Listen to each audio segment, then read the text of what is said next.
Hello and welcome to another Not Chilly podcast.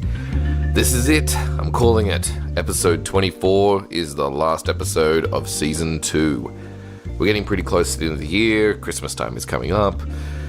It's time to settle back for you guys out there to enjoy the episodes you might have missed in the past and enjoy your, family and friends and have a good new year, and for me to try to catch up and actually try to get some other episodes going. That's going to take a bit more time. And then I'll be back in January, probably mid-January, and back kicking and punching as hard as I possibly can. So this is another short one. The last few episodes, because of everything's kind of being crunch time at this particular time of year for me, that this is one of a short episode that Josh and I threw together about M.A.S.H. And I had a feeling while listening to this and editing it that there's actually something more to talking about M.A.S.H. than I thought, because everyone, I had a few comments when I've mentioned that this is one of the series I want to do, and people talk about how they never would want to watch M.A.S.H. It's one of those kind of old shows, and I would love to convince everyone that it's an amazing show, and that to kind of persevere, especially past the first 2 seasons. But I will say that, this is also a show about war. This particular podcast, this particular series. It's about how this show in particular perceives war, but it is about war. And it's about what we think about it. And we kind of dive into that a lot. And if any other reason, despite the fact that this might have a bunch of spoilers because it's about a show but if you're not going to watch the show, then it might be worthwhile just listening to it in that kind of capacity. And just kind of being like, hey, this is what we think about these, intense kind of conflicts and war and psychological damage in people, and which is kind of what M.A.S.H. is about itself. But I'm not going to bore you with this, so I don't want to bore you with all that. But I do want to give a big shout out to Josh. Most of the episodes consist Josh. He's been a rock through this whole show and this whole season. But I also want to give a shout out to, Matt, Stu, Ian, Tom, for just also being there for this particular series and help me kind of branch out and actually make something I'm really proud of and something that I want to continue. I've always wanted to do podcasting, and I never quite put a big effort in, hence the season 1 being particularly flimsy and all over the place. So this is, I want to just do a big shout out, and I want to do a shout out to the few people that do listen to this. This is not, I don't necessarily do it for the plays and the likes, but I do really like when people, say that they've heard it and give me some feedback, and or if it stimulates a conversation, or if it even just makes someone smile or makes someone be a little bit more curious about a particular film, then all that is, it makes me happier hearing about those things and makes me want to make more, maybe make a bigger thing out of this. So thanks again for everyone and for all the people involved. I'm going to leave you off with this episode. Enjoy, and thanks for being a part of this.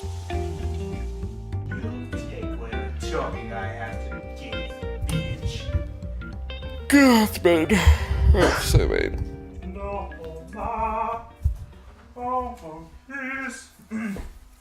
Have to edit this tomorrow. Are there any left? Da, da, da, da, da, da, da. Da, da, da, da, da, da, da, da. Dun, dun, dun, dun, dun. So, we're doing M.A.S.H. Peace on Us. Peace on Us. Season 7, Episode 2. And you were saying that this episode included your favorite moment from Margaret Houlihan. One of. Okay. And one of my favorite scenes in the whole 11 seasons. It was good, that moment that you talked about. So, let's, quick rundown. So basically, they're getting the calls yet again that they're having to stay there longer and longer. What they have those point system where if you accumulate enough points, you get to get out. Yeah.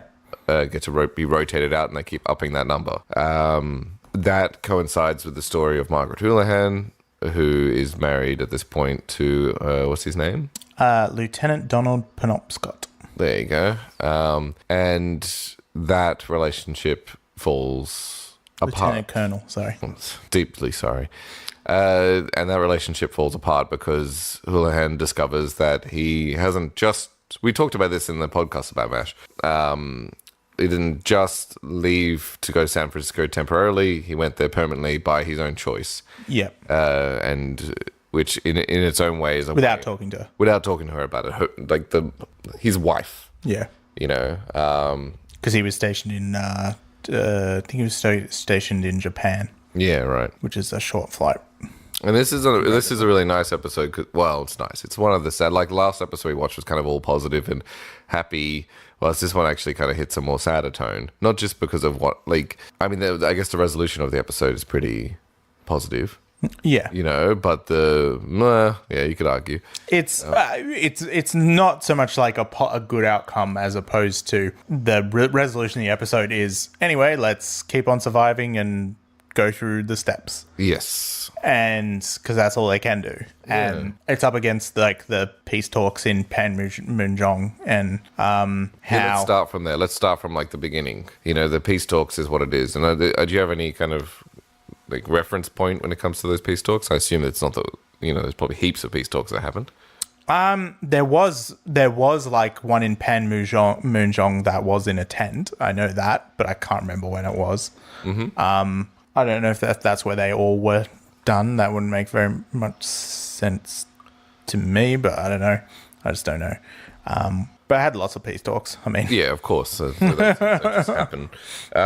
They kept being on like the verge of nuclear warfare, so they wanted to chill things out a bit. Yeah, and it's kind of like there's a beautiful contrast of like the world of a soldier, or I guess a medic in this circumstance, and the world of the people controlling all the soldiers, and there's like a massive disconnect. Yeah. I mean, I don't want to just skip straight to the end because that's pretty well end, but the middle of the episode. So to take it in kind of the first beats, it's that exhaustion and the pain. And I love this scene between. So it's after the bit where Potter comes in and says that it's going to be we're going to be stuck around for a little bit longer, and they're in that surgery situation, Winchester, and Winchester complains that, you know, you have the most points out of all of us. You have the least to complain about. Hawkeye. To Hawkeye, that's correct. And Hawkeye's response is that I've been here the longest. I have the most to complain about. What a sad story. You know, like what a depressing and sad moment. Yeah, I mean, that's like this episode is one of his like psychological snaps. Yeah. Like it has a more positive type of outcome. Yeah. But like if he'd taken it any further, you know, that episode could have been written very differently. Totally. And the way you described Hawkeye a long while ago was, you know, that once this show started to settle in its own grooves, it really is a show where Alan Alda's character Hawkeye is constantly on the verge of snapping. Like he's always right there, and he's medicating himself with booze and comedy. Yeah. And this is a moment where this is a weak moment. Could you imagine if this was a real circumstance? He might have even been shot. You know, like because like you could run into a pot where a bunch of generals or like the highest majors or whatever, I don't know what the highest ranking is, and you know, like barge in with like bloodied freaking outfit, you know, spurting crap, like not crap, but like important stuff, but stuff that they don't need to hear. What to them is crap. Yes, that's right. Like it would just like, you know, you'd be taken down. It wouldn't be like a hey man, back down. It would be like crash tackle you to ground, put you in the Briggs, you know. So you know, there's that moment, like there's such a strong, and that's kind of the beginnings of the disconnect between the kind of upper end of the managing the war, I guess, and the soldiers themselves, is that, you know, this point system is there to help people. You keep upping the system, you know, like something's going to give. I understand why they need to do it, but it's pointless if it's not done. Like, because you need to keep the soldiers there because you need as many soldiers there as possible. But the point is that the way that you accumulated points was through service and good service and all this. You built up points over time, and I think I'll have to double check this, but I'm pretty sure for like positive things. To then add onto that is just, it rigs the game against you. Well, yeah, it's unfair. You lose hope. Yeah, it actually, and it also redefines what a tour is. Like, Yeah. So back then, so that was before the tour system. That I'm pretty sure they would, because the point system was World War II. Okay. And this was like still most of what they were doing in the Korean War was based on World War II, technology wise and tactics and strategy and stuff like that. So yeah, I'm pretty sure it was the same thing. And then in Vietnam, they did the tour thing where it was like, okay, you go over for 1 year and then you come back. Yeah.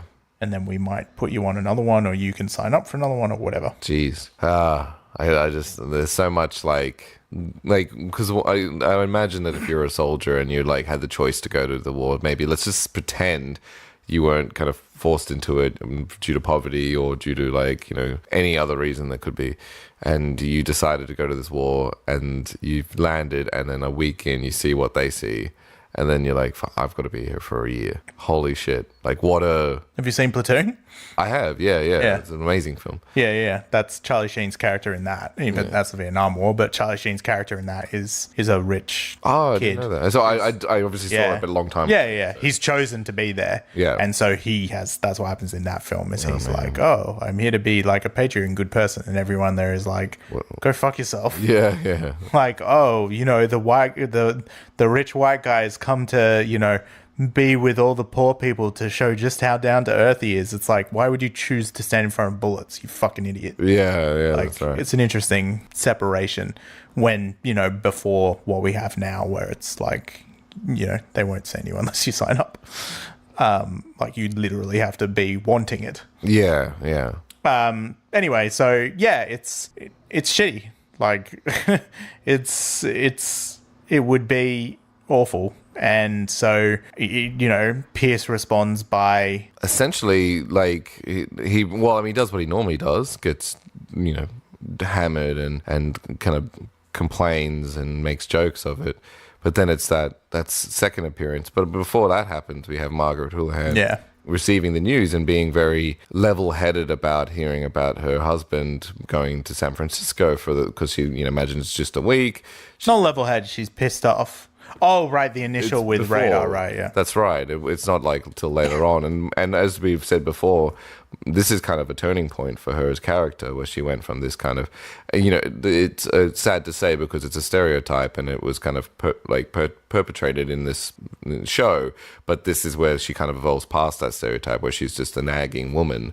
You know, now she's like, she becomes a strong, like, powerhouse of a person. I don't think, like, she's not a nagging woman. I mean, that's why I think it works so well, is that she's not that. She's just a woman who has resigned herself to the times and has decided that she will define herself by the men she's associated with. Yes, and right. She at no point has a true identity until it gets broken, until her, like, older identity snaps. Until it finally breaks. Which is this point, I guess. Which is, and that's that scene of, I mean, that's why, you know, when she finds out and she storms out of the thing, and then she meets up, you know. And Hawkeye simultaneously kind of finds out about he's staying there for longer because he's got to have to make more points. Yeah. You know. So he's pissed off and kicking a jerry can, and she kicks the same jerry can, and he's like, hey, I don't have time for, like, whatever you're pissed off about, basically. Yeah. And she's like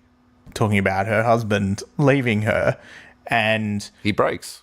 Like, well, my favorite, one of my two favorite bits in that scene is one of my favorite bits. My favorite part of Alan Alda's performance in that scene is the fact that he delivers two more lines about what he's thinking about. Yes. After she's said, what do you mean he's gone? You know, she says, he's gone, he's left me. And he keeps going like, it's unfair. This is unfair. And he says, like, you know, he has two more lines. And then he stops and he goes, what do you mean he's left you? Yeah. And it's because I love the relationship between Margaret and Pierce. And that is a really important moment because of where she's at and where he's at. And in that moment, he's actually stopped and listened and has engaged his compassion despite what he is going through is a mountain of emotion. Yeah. And he's acknowledging hers, you know, her mountain of emotion. And then they engage in a conversation, and he says, what are you going to do? And she says, divorce him, that's what. And she says it like that. Yeah, divorce him, passion. that's what. And then she says, divorce him, and starts breaking down and crying. And this is a character who does not exhibit emotion in front of anyone. Yeah. She's always strong. She's always hard. There's another episode that we'll need to do that ties into that, where it's like Margaret and the nurses is the B plot. Where it's like her relationship with the nurses working for her, and how I do remember emotionally that's one of my favorite episodes. It's when they start doing stuff like amongst themselves as friends, and then she realizes they're not interacting with her. Yeah. They don't think of her as anything other than their superior. Yeah. And yet, because she's a woman, she's isolated from other people and has to. And so that's that thing of like, she makes it so that everyone is isolated around her. She pushes people away because that's her way of establishing authority. Yeah. And then she weakens that to whoever she picks, whether it be Frank, whether it be, and it's always up to this point. It's always through the use of her sexuality and things that undermine her authority in terms of how men see her. So she, after this point, she doesn't get called Hot Lips very much for the rest of the show. They use it to annoy her or to.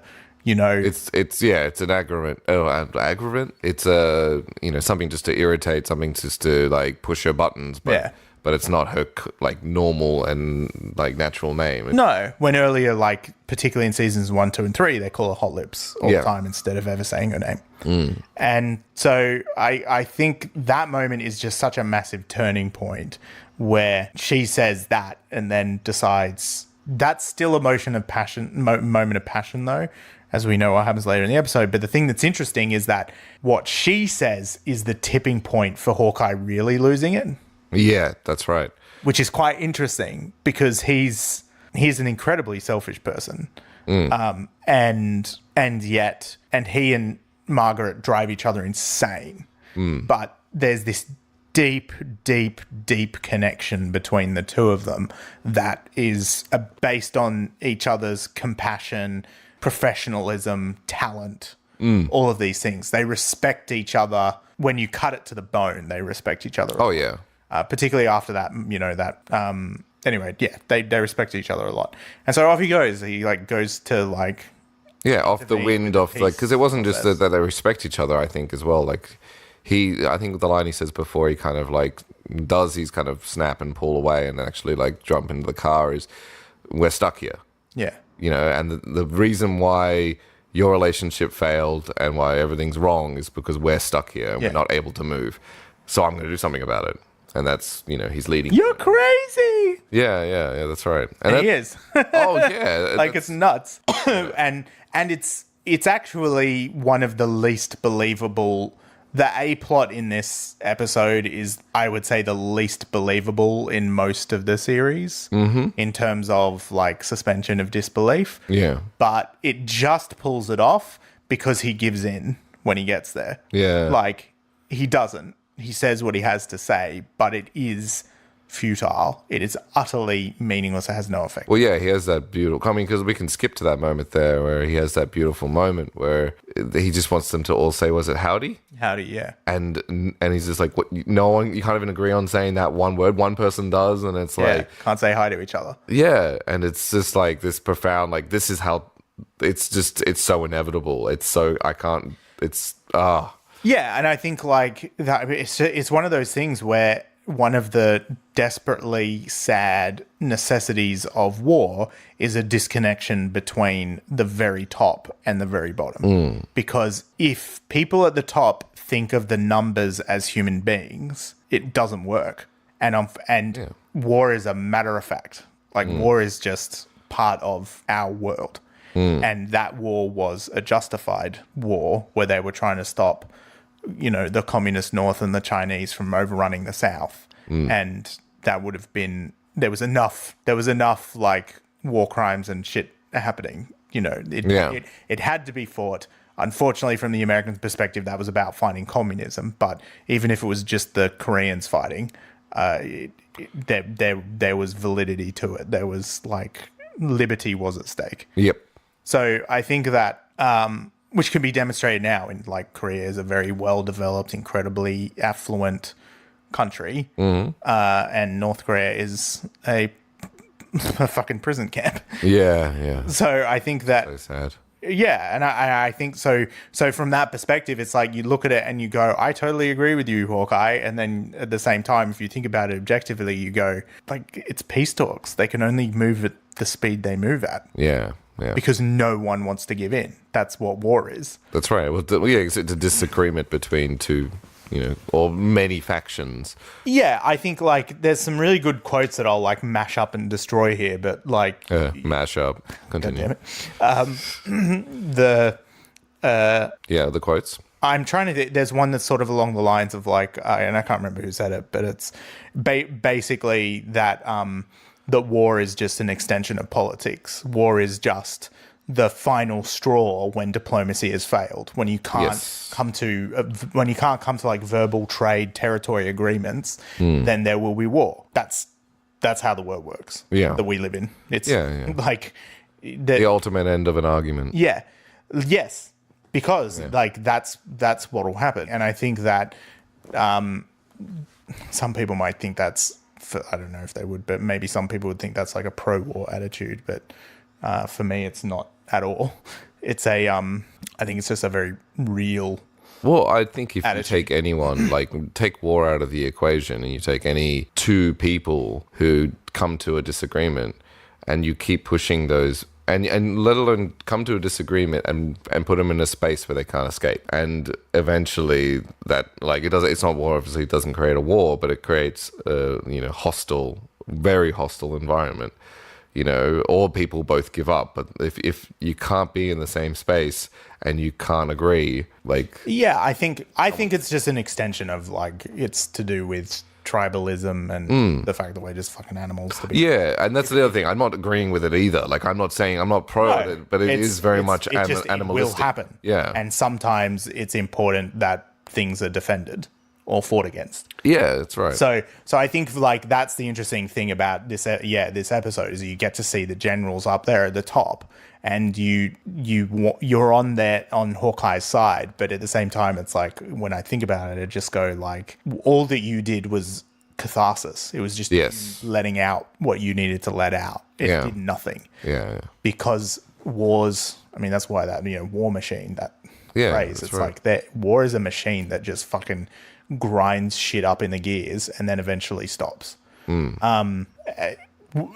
at whatever outcome. Obviously we're going through wars now that we don't even see.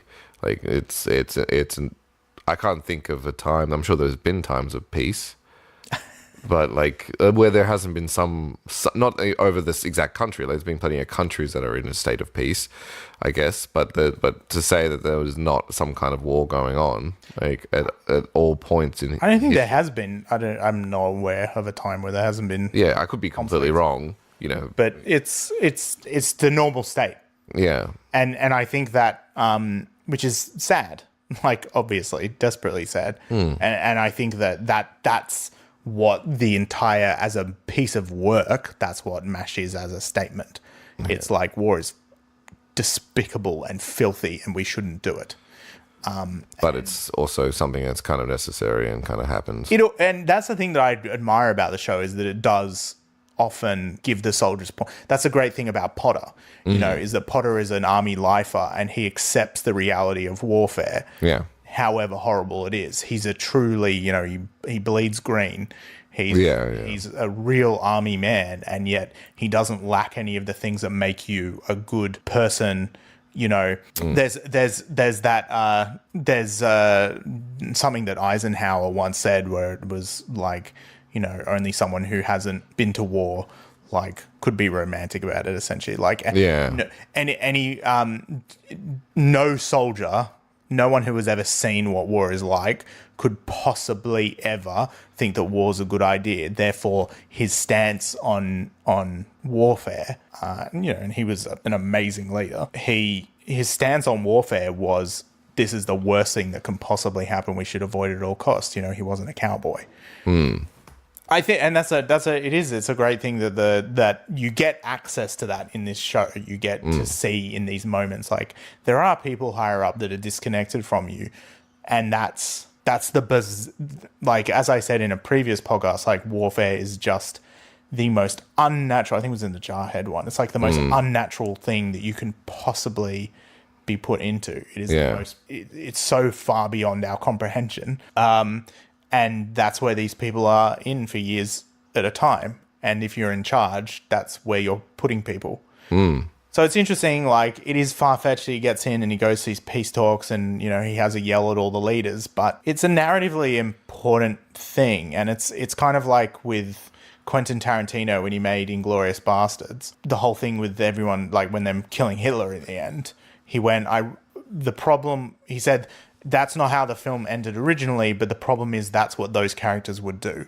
And I made them, and they have to do what they do. I think it's also like, audience-wise, this was a cathartic experience as well. Absolutely. It's like we don't want, like, as M.A.S.H, you know, enjoy, or the audience members, we don't want them to keep fighting this war. We don't want them to keep suffering. So, and we're in the same boat with Hawkeye. We're like, yeah, let's just talk to the people. Let's just talk to the guys who are doing peace talks and just tell them that this war shouldn't happen. Yeah. And we get to do that. And then we see the result. Yeah, there's a point of view where you could, like, and this sounds absolutely absurd, and of course it's impossible, but like when you really think about it, why aren't wars fought on basketball courts or in football fields? Like, why don't we all get together and go, we've put together the best sports or in a team. virtual video game? Like, yeah, but like come to an agreement that there'll be no bloodshed, but whoever wins this gets that thing. Yeah. But that's not. No, because someone will always up the ante. And people want to kill people. Yeah, that's right. Like, someone will take out one of the basketball players. That will cause someone else to say, you took out Oh, no, I just mean, like, they want war. Like, people are always gonna want to go to war. And there's a massive industry for it. And there's a final cost. And you got to use them before they're, you know, outdated. Yeah. That's pretty cynical, but, like, I think it's true. So I think that there's all that type of stuff happening, and that, you know, it's just insane. The whole thing is just fucking bonkers, and you just sort of sit and go, why does this happen? Like, beyond defending yourself, beyond defending your country, why does this ever happen? It's fucking crazy. Yeah. And it's just one of those things that a lot of time it comes down to single personalities or factions or this, that, and the other.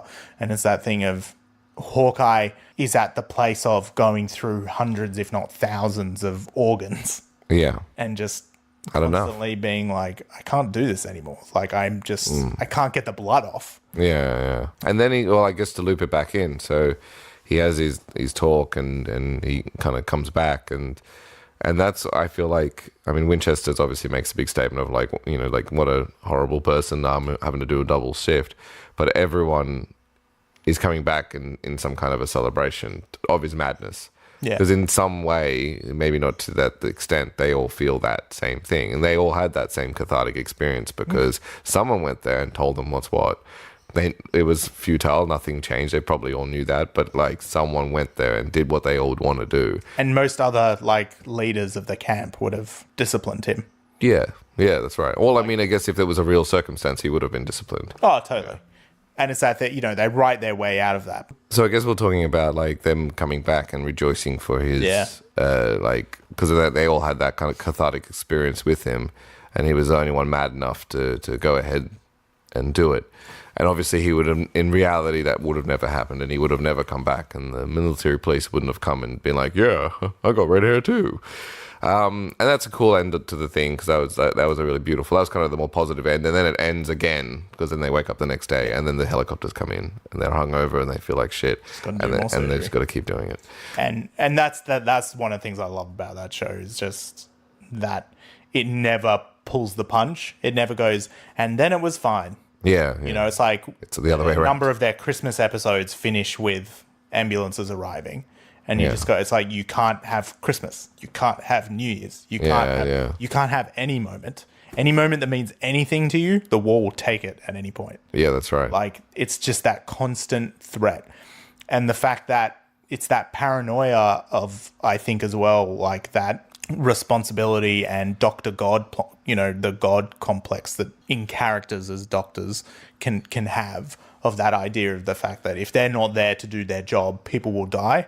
Yeah. It's like, how do you ever sleep or go home? Or That's right. How do you do that when you know that if you're not there on point, people are probably going to die because you're not there? So there's all that type of stuff that I think is really built into it. And I think as the episode finishes up, it's like Margaret's sort of like, yeah, look, I'm going to do this. I'm going to divorce him. And Hawkeye says, let me know if you need anything. Yeah. And it's this is the turning point for the strengthening of their relationship in a lot of ways. Mm-hmm. And in other ways, and it's also really that first step in towards the third phase Margaret that we have. We really have sort of the desperate Margaret with Frank. Then we have a different type of desperate Margaret who's with her husband, who's desperately trying to make it work because she wants normality in a situation where normality is impossible, and she's chosen a person who is not the right thing for that. Mm-hmm. Like, there's earlier problems and he cheats on her. And And now we get into this phase of, the next phase is Margaret finds out who she is, trying to figure out who she is, trying to figure out who she is as a woman. She's trying to figure out who she is as a woman in the military. She's trying to find this identity, and there's a lot of brilliant things that follow on from it, but this is the turning point episode. And that's why it's one of my favorite scenes, because you're not just seeing a woman in the military saying, I'm going to get divorced. You're seeing a woman in the military in 1951 or 2 saying, I'm going to get divorced. Like, it's big deal. It's massive. And I think that... And you see that in that scene. Sorry to interrupt, but you see that in that scene where she brings Potter into the room. Yeah. And that's one of the things I'd like to... That's probably the last major point in the episode that we're kind of skipping back to like 3/4 of the way through. And her conflict and how much trauma and how much she's struggling with the idea, and how she needs someone to almost tell her the opposite of, or try to give her kind of a direction, but then allow her to be able to fight, because she hasn't gotten a chance to talk to her now ex-husband and say, screw you. She can, but she rightfully has, he says, call him. And her reason is basically, he ran off. He should call me. Yeah. And that to me it's stubborn, but it's absolutely right. She deserves better than that. That's an appalling way to treat your wife. That's right. Or any person. But wife in particular. It's running off. And to the thing that's great is that Margaret so admires and loves Potter. Yeah. And Potter doesn't give her any answers after that point. He just does what he should do and what a person should do in that circumstance. He says he flags the fact that he believes in the institution of marriage and thinks that it's...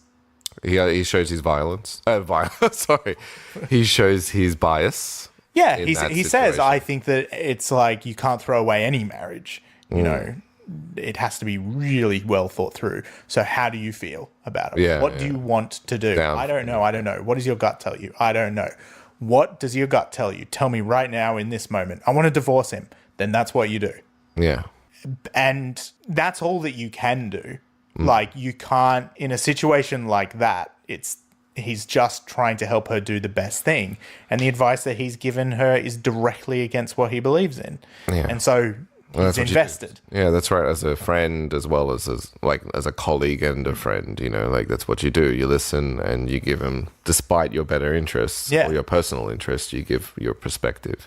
Yeah. And I think that's a great scene. It comes across as like this silly, funny scene, but I don't see it that way. Like, I could see that if there was a laugh track, there would be laughs all over it, because the chaos of the scene is where the humor comes from, because they're trying to get the phone call home. Yeah. And but I think it's really getting beautiful. Interrupted, and that's the thing. But yeah, it is just a really nice scene, because it's a really meaningful relationship, the relationship between the two of them. So I think that it's just a great scene. But I'll never stop talking about how great a female character arc Margaret has. And so the fact that this is a pivotal moment where the middle of that arc begins. Yeah. Her true turning point in the series. It's just one of the best episodes. But as with anything to do with M.A.S.H, unfortunately, if you're time poor, particularly, it is one of those shows that you have to watch every episode to get. Yeah, to really appreciate it. Yeah, that's true. What we're talking about. We're getting that out of it because we've watched the 7 preceding seasons that bring her to that point. Yeah, and I think that there's something to say about that. It's like if someone's listening to this, spoilers, but I don't think the spoilers matter in this kind of show. But hopefully listening to what we're talking about kind of makes you interested in the complexity that is the whole series and makes you excited to be like, well, you know what, maybe I'll give it a shot. Yeah, and think of it something more than like that show that was on before The Simpsons when I was a kid. Yeah, like, that's right. More often when people ask me about my favorite TV shows and when I eventually get to M.A.S.H, they always are like, I hated that show. That was like 3 o'clock and when I got back from school. And it was so annoying. Yeah. And I'm like, then you haven't watched it. Yeah, that's right. You know. I will say that it took me a couple of seasons to properly get but when I was hooked, I just couldn't stop watching. Yeah. The most I've ever cried in a show, ever. Yeah. Yeah. I would say it's number 2 for me. Yeah. Number 1's probably when I stupidly binged all 15 seasons of ER in oh my God 9 weeks. Jeez, that's crazy. But on that note, we shouldn't do one about that just yet. Yeah. I'm not going back to ER, man. Talk time. I did my time. Yeah. Thanks for potting again. I hope you guys enjoy this shorter episode and yeah. Peace, Izzle, his Izzle, Whizzle. All right, whatever you say. Piotr told me to say that's his new sign off. Oh, yeah, that's right. Idiot. That's it. Season 2 wrapped. Thank you so much for all the amazing support and all the people that listen, all the people that have helped. Josh Lumberg, once again, incredible, always coming through, always, being there to be able to record a podcast. It's been an awesome 24 episodes. And I'm excited for season 3. Woo! Season 3, yeah. But, I should probably do the sign-off for the last time this year. So, stay tuned as there will be a new episode next year on the Thursdays, probably around mid-January. If you do want to keep up to date with this, don't forget to subscribe using whatever podcasting app that you're using or using Podbean, which is where this is streamed. This podcast was produced and edited by me, and the music was sourced from the Filmstro website. Till next year, have a great Christmas, have a great New Year, have a great holiday. Thanks for listening.